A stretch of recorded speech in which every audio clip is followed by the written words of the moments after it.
Time for my next client already. Yes, I love these. Yeah. These are so fun. I don't know if fun is supposed to be I find this operative extremely word fun. here. Hello, Harriman. Hello, Harriman. Oh. You found the place okay? Yeah, no trouble at all. I think it's interesting how he said, "Oh, it was no trouble at all." Sentiment analyzer, trouble, negative. Yeah. So I always love that's it's like encoding the words rather than the sentiment. It's interesting. It's been nice since the fog cleared this morning, hasn't it? You know what it is that it doesn't have the nuance of, like, it's the same thing with sarcasm. Mm-hmm. Sure. We can dispense with the chit-chat. I'm ready to begin. Okay. What brings you here today? At first, let me note that I'm a graduate student at the University of Washington. All right, I've noted that you feel like you're better than other people. I'm a PhD candidate in literature, English literature. Okay. The crux of the matter I've come here to discuss is that I've been having something of a difficult time with one of the other students currently in the program. I'm already exhausted. Before I get to the specifics, let me just first establish something that might be relevant. One thing I know about myself is that I've always had a certain fear of being left out. It's a very general feeling and one that's difficult to ascribe to any specific cause in my childhood or my parents, etc. Whatever the case, it might be beneficial to the remedial process to figure out where this feeling originated from. Oh, he's coming here for like a direct answer, and he's not going to get that from him. I don't think so. I mean, he is being very self-aware that, like, hey, like, I'm having this problem. Here's what the underlying cause is, but I don't know where it comes from. I like how he has already, but we're in phase discovery. Yeah, I love that. Perhaps you might explore that in this or a future counseling session.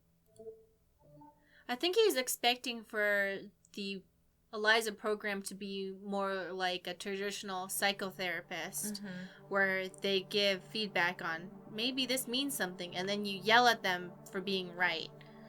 Sure. I'm prepared to listen to any topic you'd like to discuss. It's not even that I've been left out, exactly. If I try to think back in my life, I know that I've been afforded a certain share of privilege. But I'm still afflicted with this bothersome notion that I've missed out on friendships, relationships, other opportunities. This is all just a bit of a background to help you understand my current situation with regard to another student in my program. I hope you're following all this. I realize now I have no idea how much intelligence you actually possess as a computerized system. Not much. I'm following you. Please continue. Perfect. So, her name is Sylvia, and her writing is incredible. Everything she writes, it's brilliant. She's perceptive, insightful, mordantly funny. Just some of the best writing I've read from anyone at all. I have a feeling where this is going. And she's a grad student, like me, in the same program. Though we have different advisors, so it's not so simple to find the pretext to start a casual conversation. She's also quite attractive on a physical level, so that adds another dimension of complexity to the proceedings. I understand the way this man sees the world, but I don't like it when that type of perspective is focused on me, where they're like, she is generally attractive and blah blah blah, and I'm like, okay, well, great. She's quite attractive on a physical level. Yeah. He's a very analytical person, yeah. and I appreciate that. I just don't like it when it's directed at me. Then there's her friend group, which is very well established. She's with them every day, smiling, laughing, so that further complicates things, since I'm not sure how to approach the group and steer things so that I can engage in a direct conversation with her. I wish I had the bullheaded confidence it would take to simply approach her, but you see, I don't. I don't even know that it's I mean, he is analytical, but I think also, like, he is a PhD candidate in English literature, so I feel like he's also being, like, very, like, elaborating in a very, like, verbose way, you know. He's not coming to this like, he's not. I think he's about to say "milady" at any moment. But that's just me. I don't. Yeah. Listen to me talk. I feel like a schoolboy with my heart aflutter. I didn't think this kind of thing lasted into one's adulthood, but I suppose I know now that it does. Aww. you have a crush. I think that he comes towards his emotional, not problems, no, emotional, what's complexities very, with all the information, he's like thought about it, and he's logically thinking, she's attractive, these people are around here, here's my obstacles, here's what I want to do, and I want to know here what's the answer to this problem. It sounds like you might be anxious about this. Is it a matter of anxiety? I don't know what I can do, other than muster up the courage somehow. I just need to tell her very simply that I admire her. Maybe he's a very logical person and he's not used to feeling... Because a lot of people say that emotional love and having crushes is very irrational, and he just doesn't like a feeling that he doesn't feel like he's in control of. So, I'm going to bring this back to Star Trek. And I'm going to bring up Spock. Because so Spock is half human and half Vulcan. Vulcans are very logical, and then the human side is very irrational and illogical. And I feel like one of the things that the show always talks about is how love like throws this huge wrench into this system, because it's like love is illogical and irrational, and it can confuse like a logical system. So that's why Spock ends up always being like, like, what do I do with this, you know? You know what's interesting, though? Is that Vulcans were actually an extremely emotional society, and they all chose to just repress the shit out of it. So it might not actually be his human side that's messing him up. It might be his Vulcan side, and then he blames his human side because of stereotypes. Because it's also like unacceptable for the Vulcan side to be illogical and irrational. Because as Vulcans get older, they become extremely emotional, and it's like a disease that they have, but it's not really a disease, in my opinion. It's probably them just getting older and not being able to just logic themselves out of emotions. But Vulcans are actually extremely emotional beings who just completely dissociate from their emotions by choice and by culture. Yeah. So I always thought that was interesting, and I'm like, dude, it's not your human side, it's your Vulcan side, but everyone's brainwashed you into thinking that humans are bad. Yeah. But really, humans, I think, probably have more control over their emotions because they validate that they exist. Well, and we have to deal with them on a daily basis. And all of Spock's dad's wives were like, no, he loves me. I know he does. Yeah. And then Spock's dad's like, don't love him. And they're like, pfft. He can't get enough of this human pussy. Like, honestly, why do you think he has led like 5 human wives? All right. I actually read a young adult trilogy that kind of like explores this idea. It's called Delirium by Lauren Oliver. That's the name of the first book. But basically, society decides that they don't want to have love anymore because it's an irrational emotion. And so they, like, when you're teens, you basically go through like a process to get rid of the capacity to love. And like, it's all about... Have you watched Equilibrium yet? I don't think so. You have to watch it. Okay. It's like your whole thing. They have gun kata, which is martial arts guns. Yeah. Where they do gun math, which is basically... very much appeals to young men who are like, logic is everything, and I love math, but I liked it too, but I can very much tell who the target audience was. It's very... She's such a good writer. Well, I don't expect you to understand it, of course, but, well, she is. She really is. Okay, Harmon. I want you to imagine things going well. What does that look like? Ideally, we'd start talking, have a wonderful conversation, spend more and more time together, support each other's work, fall in love, have a lot of sex, spend the rest of our lives in the warmth of each other's genius. Yes. The warmth of each other's genius. Mari, what is funny about that? I don't understand why you're laughing. I was like into the last word, and then I just lost If it. that had been like embrace, I feel like I would have been like, oh, that's so cute. The warmth of each other's genius, and you're like, I can't deal with this. I can't. And this reminds me of what we were talking about earlier in this playthrough where that guy's like, I need to find a woman who's as smart as me. You're like, You know? okay, dude. I realize that may be something of a fanciful notion at this stage. Really, the most I can hope for is to be able to meet her in an open social setting, a party or something. You'll likely ask me why I simply couldn't create such a situation, contrive one, but that seems a little too aggressive for me, and also, I'm also concerned about what she might think of me as a person. Well, I think you should start now before she gets to know you, and then... She might immediately categorize me as a friend, and not sufficiently with the times to know I would have to accept that. I can't say that I wouldn't be disappointed with such an outcome. Is the risk of rejection enough to stop me from giving it a try? This is what confounds me at the present time. He's afraid of being friend-zoned, but he's also woke enough to accept it as what it is. I think it's okay to be like, oh, that's okay. Yeah. Like that's not the outcome I would accept it, but that's not the outcome that I would want. Yeah. You know what I mean? No, that's okay. It's completely okay. Yeah. It's okay to have a crush on somebody and he doesn't want to be friend-zoned, but he's woke enough to know that it's okay to not be okay with it, but still have to be okay with it. Mm-hmm. Why do you believe you are worried about being categorized as a friend? That's what we could call the friend zone now. The friend category. categorization. The friend categorization. Well, because it's not what I want. Because it feeds into this image I have of myself as something of an undesirable fellow. No, you're attractive and you're smart and you're well accomplished. I know I'm talking shit, but we are talking shit, but also like you're getting your PhD, so like yeah, it stands to reason that you're pretty intelligent. Yeah, and the fact that you can sit here and be like and talk about your feelings, and be aware of how you feel and all the different things. You're a very desirable person. I just like to talk shit.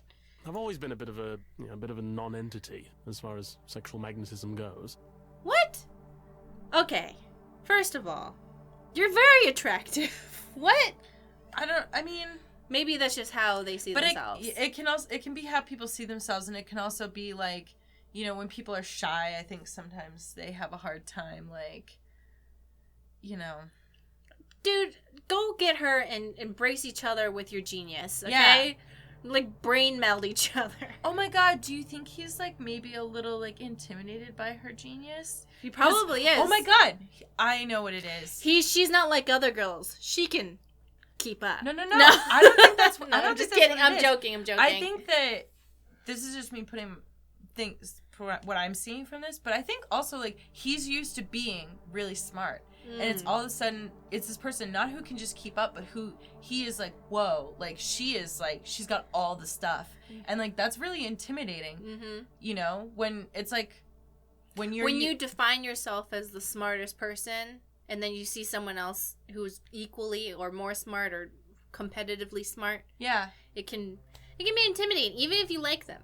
Yeah. And that goes for a bunch of different, like, you know, attributes too. Like when you're used to being very like strong or skilled at something, then you meet somebody who is like as strong or more than you, you're like, whoa. Then you have to kill them. Yeah, kill them and steal their power. You eat part of their body and then you gain their power. Yes. So I have a suggestion for you. Kill her and eat her brain. Yeah, eat her brain, steal her genius, and then you can bask in the warmth of her genius. You can feel the warmth of her genius flow through your body as you consume her brain. Put a little sriracha on it. Like, just, you know, fried up in a skillet. I had her brain with some fava beans and a nice Chianti. I'm not saying I deserve or even want to be some kind of Casanova, but most people would like to feel at least somewhat attractive, right? I feel, okay, you know, I can't talk to you, but if I could.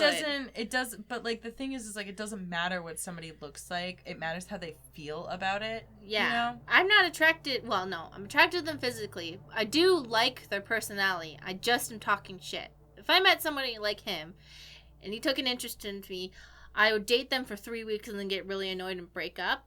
But the attraction's there. That they can be desired, that they're worth desiring. Well, I very much doubt you would take any of this to heart. You are a computer program after all. There's no way your makers would allow you to come to that kind of knowledge, would they?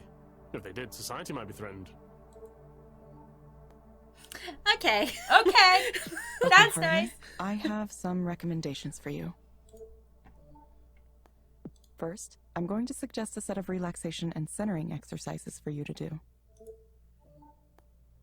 You'll find them in the Skanda Wellness app on your phone. They may be able to help with your nervousness. Second, I recommend asking your doctor or psychiatrist about litosenal 2. This is not... I don't think that's... Yeah. Okay, medication is good. I just don't feel like this is a medication situation. No, I don't think so either. This sounds just, like this definitely sounds like a talk therapy situation. Yeah, therapy is good. Medicine is good. I just don't feel, in my opinion, as a not doctor, this is a medicine situation. Yeah. The previous guy, he needed some anti-anxieties, though. Based on my analysis, this medication might help you feel better. Yeah, I believe I've heard of that. A beta blocker, is it not? Yeah. Oh, okay. Maybe I could take a couple before I try approaching Sylvia. That's not horrible, because I know my dad was terrified of public speaking. He took anti-anxieties one time, did the public speaking, found out it wasn't a big deal, and he never took them again. Yeah. So it might just be...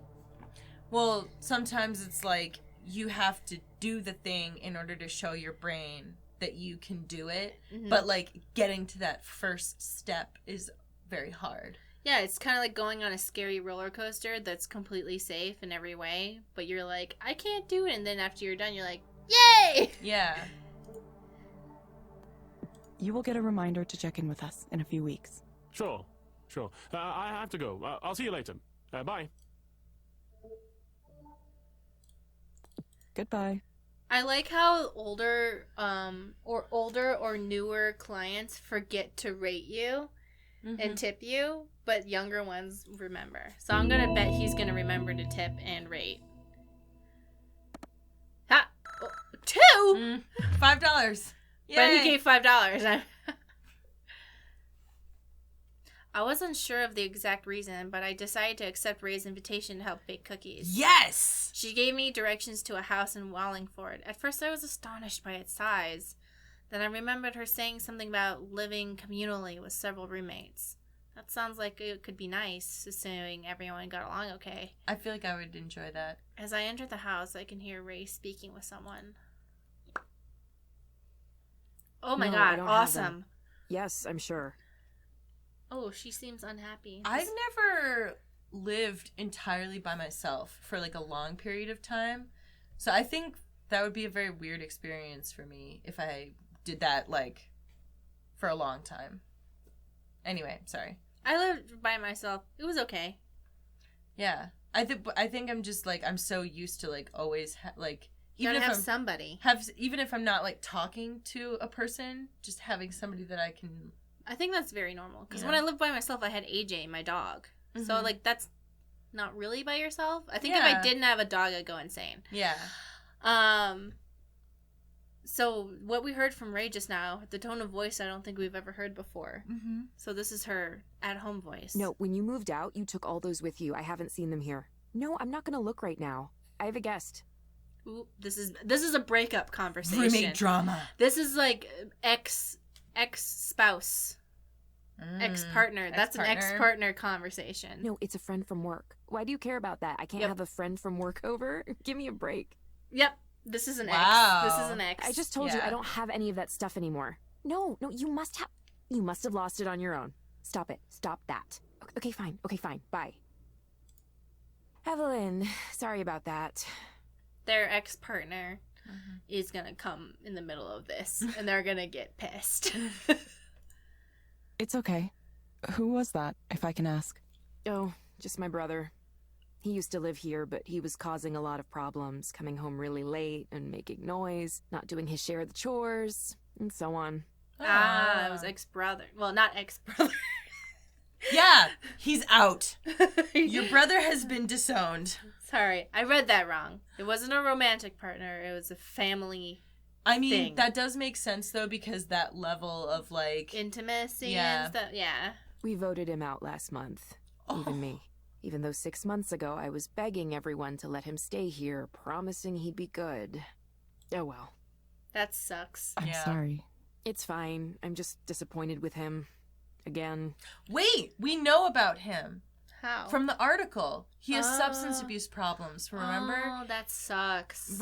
So in that article, she was talking about how he's been, like, in and out of therapy. Like, that's why she wanted to do Eliza. Oh. That was her whole reasoning behind it, and why she's so into the program is because her brother has, mental health issues, I think, and substance abuse problems. Anyway. I really thought this last time that he'd actually pulled his act together. But he didn't. That sucks. I wish I I'm could kinda do glad more we're getting for him. this. Hey, this is like emotional stuff. Yeah. I think this one's Yeah. a good one. What more can you do? I feel bad about it. Some of what he's dealing with is his own fault, sure, but not all of it. He's just not built in a way that's suited for this world. I wish there were better ways we could care for people like him. Instead, he just gets thrown out of every place he lives. His relationship with our parents is really bad, too. They aren't willing to try to understand him, so it all ends up going through me. That must be difficult. It's all right, really. I handle it like anyone else. We all have our own problems. Anyway, we don't have to talk about my brother. Thank you so much for coming over. Man, Go ahead. that's, like, making me really sad. Yeah, That 'cause sucks. Like, I don't know, you just think about just the way she said it was, like, really emotional, because it's like he's not built in a way that's meant for this world. And it's like, I feel like a lot of people, like, who have mental health issues could maybe relate to that. Yeah. That, like, hey, you're doing your best, but, like, the way that you're built, the way that you function is just, like, I don't know, not Yeah, it doesn't fit with how society works. functions. I think there's something, how did the saying go? Is that people who are homeless or can't find a place in society, it's society's fault for not having a functioning place for those people. Those people aren't failing at that, because everybody who's like, most people don't want to be homeless. Most people don't want to be mentally ill and stuff.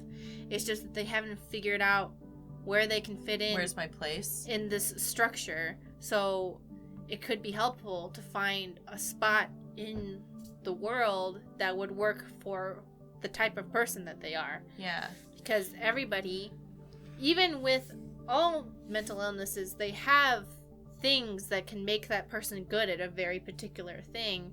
But that particular thing might not always fit with what can be placed. Does that make sense? You know what this reminds me of? This reminds me actually of one of my friends. Her mother is going blind, and so she's been trying to.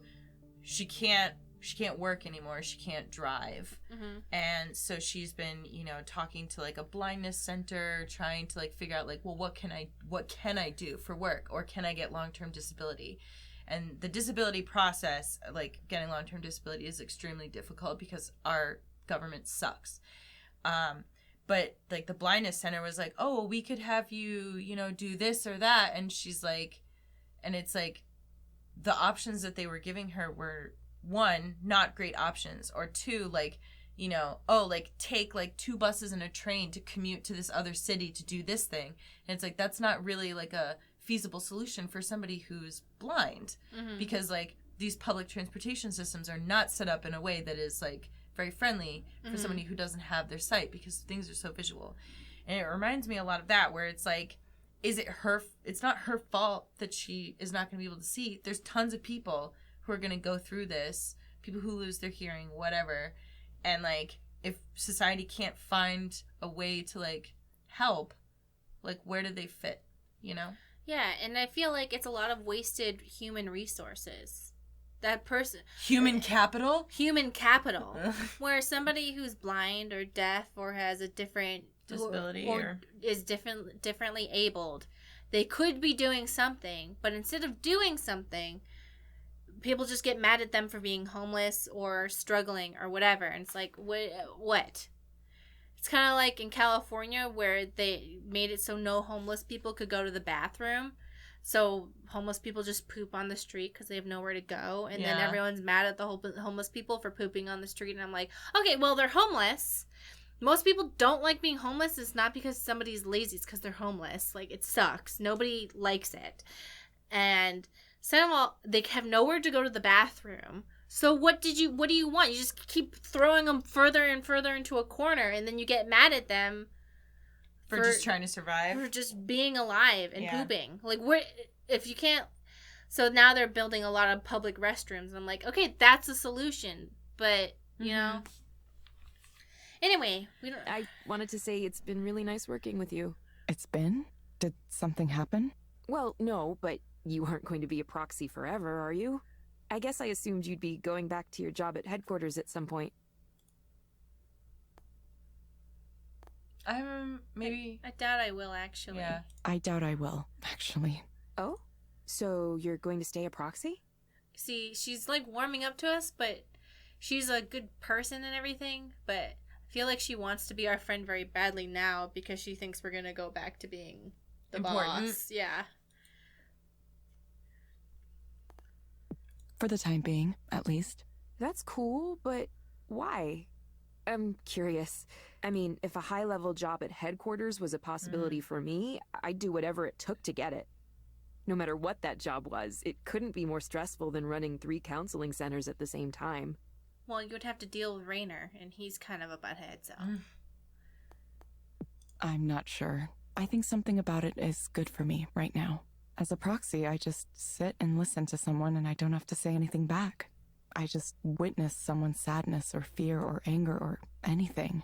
It's kind of creepy, but okay. Yeah, that is a really creepy reason, but all right. Yeah, but maybe if I did that, that'd be kind of cool, though. Well, it's kind of like, it can also, like, put your own feelings in perspective when you see what other people go through. Yeah. And I can feel how they feel, sympathize with it. It's a calm feeling, even when the client is worked up. Oh, you know what I thought was interesting is Eliza's marketed as a therapist, but her original concept was the listener, which is a very different thing. The creeper. Yeah. And she's saying, I enjoy just listening to people. Mm-hmm. And I guess that's her inside of her own creation is I wanted to make something that was just the listener. Mm-hmm. And she enjoys listening. But it's interesting because being a listener, a program that listens and just repeats back what you need, and something being marketed as psychotherapy is 2 very different things. Very different. And so I guess a program that's designed to just listen is fundamentally going to have a hard time being turned into something that... And I think that honestly answers a lot of the feedback that we had when we were like, it's like not doing anything, but it wasn't designed to, maybe. Yeah, so they keep trying to put layers and layers on top of a core system that's built to be passive rather than proactive. I don't know. Maybe it gives me perspective. I'm starting to wonder if I ever really spoke with anyone before. Like, anyone at all in my life. Dude, this game, like, listens to you and then it just says I it. know. This is crazy. Were we all just talking past each other? Sorry, this is making no sense. No, I get that. But you could also help even more people by working on Eliza itself, right? Not to mention make way more money. Anyone can be a proxy, but you're important. And kind of maybe like a genius. You're the one. After you told me you used to work for Skanda, I searched online and found some of your papers. They're, well, it's not like I can understand them, but they sure look super impressive to someone like me. Please don't say that. Oh, come on. Stop self-deprecating all the time. Look, I know this stuff seems like not a big deal to you. I get it, I really do. It's easy to undersell your own skills. I've done that my whole life. So take it from me, you don't have to downplay yourself. Take some credit for the amazing work you did, seriously. A message from Rainer. I guess I should respond. Sorry, Ray. Mind if I reply to this for a second? Oh, go right ahead. I have stuff to set up in the kitchen anyway. What did you think? How'd you get my number?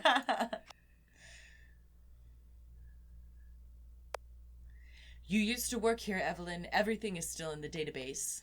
I don't know what you expected me to see. It's big now, that's for sure. I remember when it used to run up my laptop. Oh, it used to run on my laptop.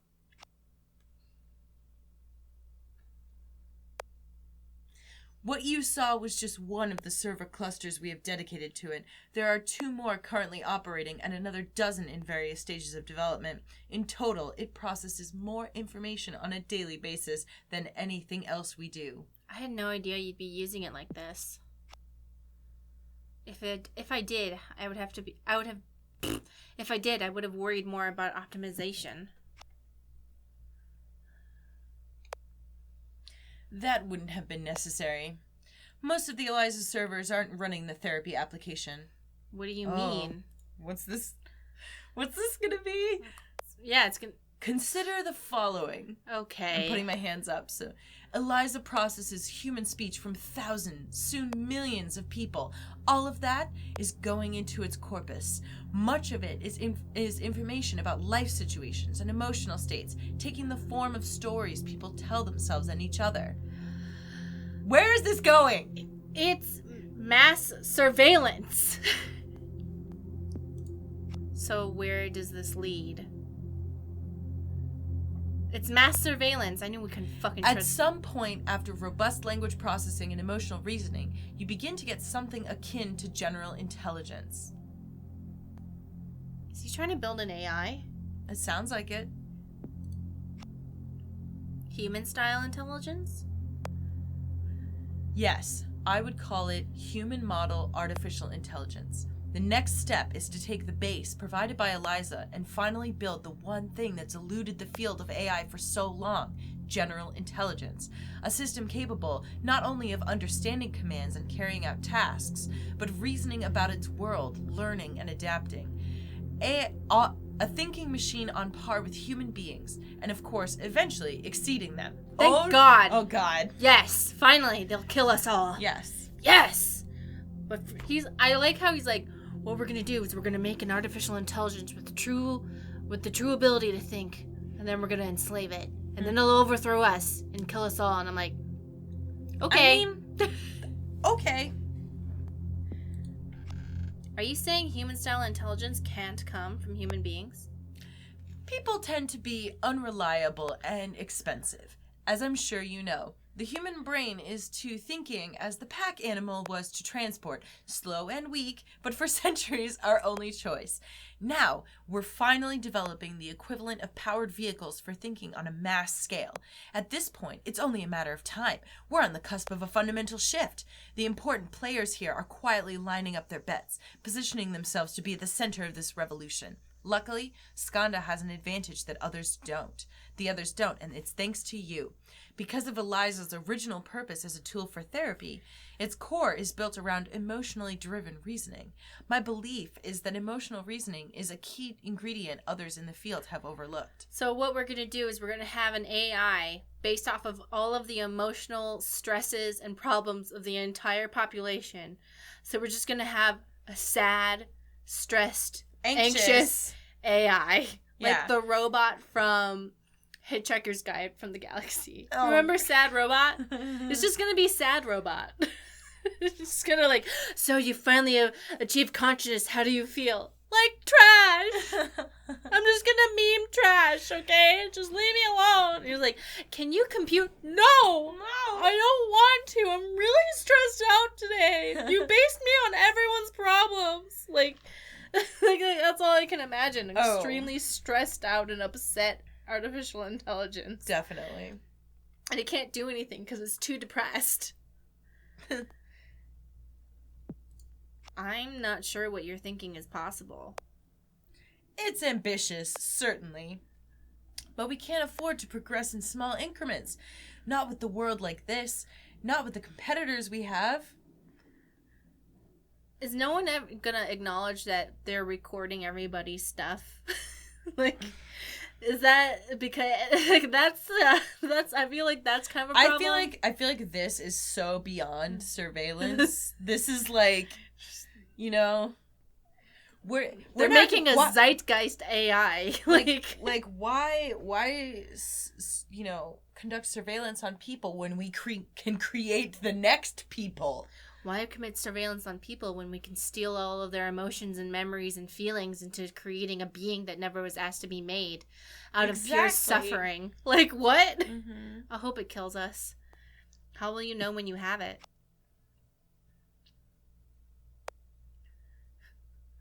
That's an excellent question, of course.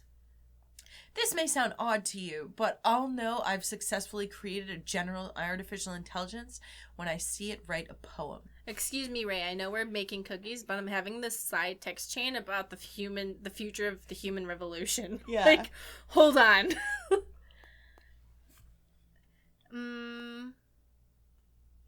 I guess that makes sense. A poem. Yes. It would have to be a good one, of course. Okay. Okay, I'm going to bed. Great. Perfect. Good night, Evelyn. Wow. She's just like, whatever. I can't. I honestly think it's just going to end up being huge surveillance. I love it. Click on the things. I like that poster. Are they a band or something? I was always bad at keeping up with new music. This house looks so cheerful and cozy. Everyone who lives here must really care about making it an inviting space. Ray seems to be a fan of plants. I think I get it. It's nice to have something to care for in a low-key way. Something to nurture. Ray returns from the kitchen, her hands caked with flour. Sorry for abandoning our conversation like that. I just got something I really thought I should answer. It was kind of about what we were discussing earlier. There's someone at Skanda who really wants me to come back to my old job. Who? It wasn't Rainer, was it? Well... No. No big deal. Just the CEO of Skanda texting you on your personal phone. Evelyn, you try to tell me you're not a big deal, and then Rainer Sai texts you personally at like 9 in the evening. It was a dick pic, just relax. Only because he wants something from me. Still though, that's amazing. What did he say? I mean, you don't have to tell me if you can't. I know how Skanda is about secrets, so I would understand. No, let's blow the Yeah, lid. she's He like, was I would saying, understand, but... Among other things, he said you could use general artificial intelligence to write poetry. Is that the kind of stuff he likes to talk about? I don't know. I haven't had many extended conversations with him. Seemed kind of ridiculous to me. I don't know if it's totally ridiculous. Poetry, well, most poetry that isn't free verse has certain patterns, right? It has form and meter and other elements depending on the type. A lot of people think poetry can be whatever, but it doesn't quite work that way. So it's not really that far-fetched to think you could use some kind of software to approach it, or understand it, or maybe even create it. It doesn't strike me as antithetical to the spirit of poetry. I didn't know you had such developed thoughts about this. Did you study poetry? Not specifically. I used to dabble in a few different kinds of arts and ended up learning a few things here and there. I've always had a wide range of interests. Of course, that meant I never concentrated on one specific area in school, which didn't do a lot of good for my career prospects, obviously. That sucks. If I were smarter, I probably would have studied something more technical. I want to tell Ray that kind of choice has very little to do with being smart, but I have the feeling she wouldn't believe me. Have you ever been to a college recruiting fair for engineering and computer science grads? You must have, right? I helped run the Skanda booth for one once, and it blew my mind. They took over the atrium of the building it was in. There were demo stations, free food, Skanda t-shirts and swag. If a candidate seemed interested, they'd talk about flying them out to whatever Skanda office they wanted to visit, just to see it. And all the other tech companies and a bunch of startups I'd never heard of had booths just like it too. I couldn't even imagine being that wanted as a potential employee. Every job I've ever applied for, I've been one among hundreds or thousands. So yeah, my parents were probably right. I should have done computer science. At least now you know Rainer likes poetry. Maybe you could have a conversation with him about it sometime. Then he'd learn who you are. I doubt we'd have much to talk about. There's a pretty big difference between someone like him studying poetry and someone like me having opinions about it. Sometimes it's better not to cross that line, you know? If we've been a robot this whole time, I'm gonna lose it. He's part of a different world. Ray pauses to regard me for a moment. Say, Evelyn, are you in a relationship? I'm just curious. Me? No, I wasn't doing so well for the past few years. And before that, I just never had the time. It was just research and science and work, and then I woke up one day and I was in my 30s. Even if I wanted to date, I wouldn't know the first thing about how it's supposed to work. I wouldn't even know how to tell if someone were interested in me. Yeah, that's perfectly understandable. I'm kind of over relationships myself. Like, on a conceptual level. Not even in a sad way. Like, really okay. If someone and I end up getting along, that's great, but I'm honestly okay by myself. Good for you, Ray. Yeah. Yeah, that seems nice, actually. Yeah, I only tried to have normal relationships for so long because I thought it was mandatory, something expected of me. But now I see where people my age end up, how they live, and I feel lucky. I feel like I escaped. Oh. I mean, I think it's fine for others if they want that, don't get me wrong. It's just not for me. I could like how- maybe share my life with someone, but it would have to be platonic. What I was like it? how we're both, like, we both, like, that hit us both, like, exactly the same way. Right, yeah. Yeah. I feel like I escaped, and you and I were both like, whoa. Yeah. We got out. We're like, yeah, I feel that. I'm not into, the physical aspect of it. Never have been. Oh, she's asexual. Cool. That's made it tough. I've never found someone who was okay with just, like, hanging out and that's our relationship. People will say they're okay with it, and then it turns out they aren't. It's frustrating. That sucks.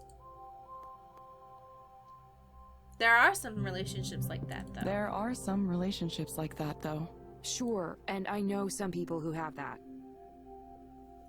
It's harder because I've met people who are also, like, as long as everybody is okay with it, like, where one person who, like, isn't as interested in, like, the sexual intimacy aspect is with somebody who maybe is, and they just have, like, an open relationship so that the other partner can, you know, explore those needs with other people, but they still, like, live together and support each other. I haven't really put that together for myself yet.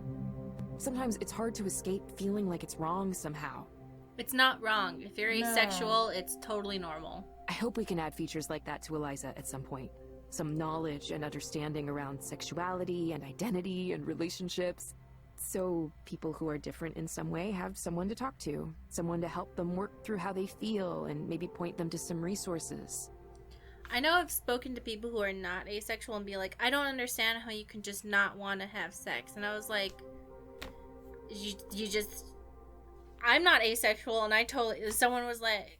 I don't understand I'm how like, that's- yeah, just they don't want to do it. I don't know. How is that hard? That's like somebody being like, I don't understand how you don't like broccoli. You just don't like it.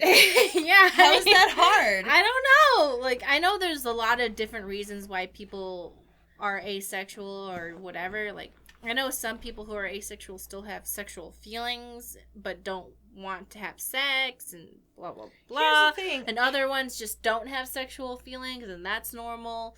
And some people just don't like the feeling of not being in control of that feeling, and so they don't like that. And there's just all different reasons, and they're all, like, normal and okay. There's a very, like, wide range of stuff that falls under that, of feelings and, like, reasons that fall under that umbrella, too. And I feel like when people say stuff like that, I'm like, do you also not understand people who don't have, like, the exact same sexuality that you do? Because I feel like if you can wrap your mind around, like, hey, like, I, Stacy, am a woman who, like, doesn't have, like, a gender preference when I date. Like, I understand that some people do. I understand that that's a thing that exists, even though, like, I don't really, you know, that's not me. And, like, so if somebody is like, hey, I just don't want that, or, like, my sexual feelings are different, like, I don't understand why that's so hard to wrap your mind around it, unless it's just that whole, like, whoa, they're different, like, you know? I don't know. I think the person who said it was just kind of a dumb person. So. Oh, yeah, that'll do it, too. I think they were just an idiot. I think they were just dumb. I was just like, what do you mean? They just don't... When people just say, hey, I'm this, I'm like, okay. Yeah. Like, I don't care. Well, I care, but it's not that but I don't care enough to say you're wrong. Yeah. Does that make sense? I mean, I have met also a lot of people who are like gay or lesbian, or who are straight, who don't understand that some people are, like, more gray area. Yes. You know? Yes. I feel like there's a lot of that, too, which I... Like, you have to make a choice, and I'm like, okay, what? Do I? Do I have to? And also, like, I mean, I don't know. Genitals are not the only thing about a person for me. I think it stems from the idea that eventually you have to choose one person that you're going to be with for the rest of your life. And so therefore, that's the choice you make. Here's the thing that, like... That's not what I think, but that's where I think it comes from. Here's what blows my fucking mind, okay? You settle down with a partner, any partner, does that mean you, like, suddenly, like, can't look at other people and be like, oh, that's an attractive person? Your brain doesn't fucking shut off. Like, that's what I always think. What I could never understand is even... as a young person, people being like, oh, well, like, if they're bisexual, they're gonna cheat on you. And I'm like, isn't it just the same as, like, being attracted to redheads and blondes? Like, it's the same. Honestly, to a bisexual person, that's the same difference. It's the same thing. It's the same as being like, oh, I'm with somebody who has small boobs. Like, does that mean I miss... Like, I have to cheat on them with someone who has, like, I don't... It's so... I'm attracted to people who have black hair, and I'm also attracted to people who have blonde hair. But if I'm with somebody who has blonde hair, that doesn't suddenly make me a ravenous monster for people with black hair. I just go, black hair is hot, but also blonde hair is hot. The end. Yeah. Like, it's... what? There's no difference. You know what? You know what it is? Maybe it's that thinking of, like, where... if the person, they don't understand that, they're just kind of like, oh, but if I was in that situation, I would blah, blah, blah, blah, blah. And it's like, but you're not. And you also don't know. You don't know how you would be. Oh, but I just want to say, sorry, any asexuals out there who feel like you're not valid, you've been given a personal validation by me and Stacy. Yes, you are valid and you are always welcome here. You have been given one valid. Actually, 3 valids. You can use the other 2 for whatever you want. Yep. It's like a genie with wishes. Yeah. You can't use it to wish for more valids. Yeah, okay? You can't valid more valids. You can only have that many valids. And I just want to say that there are a lot of people out there who will try to invalidate that asexuals struggle in certain ways. And that's not true. There's a lot of things that happen to asexual people, like people not believing that they're asexual and proceeding with that belief, and that can lead to some shitty situations. And I just want to say, valid. Yeah. You've been validated. Okay. But that sounds like a good idea. Yeah. That sounds like a good idea. I'm not sure how well it could really understand, though. Even so, just providing a space for people to be listened to can be really valuable, you know? I've seen it with my own eyes. People who get the courage to talk about themselves in a way they never could with another human being.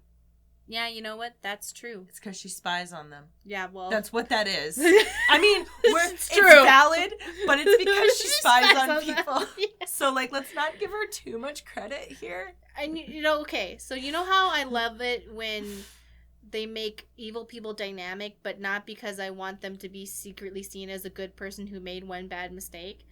I like it when they show evil people as dynamic because... I don't think she's evil, but yeah, I understand. Like, I'm just making a general statement. Like when we watched The Boys, and all the worst people on the face of the planet also had good qualities to them.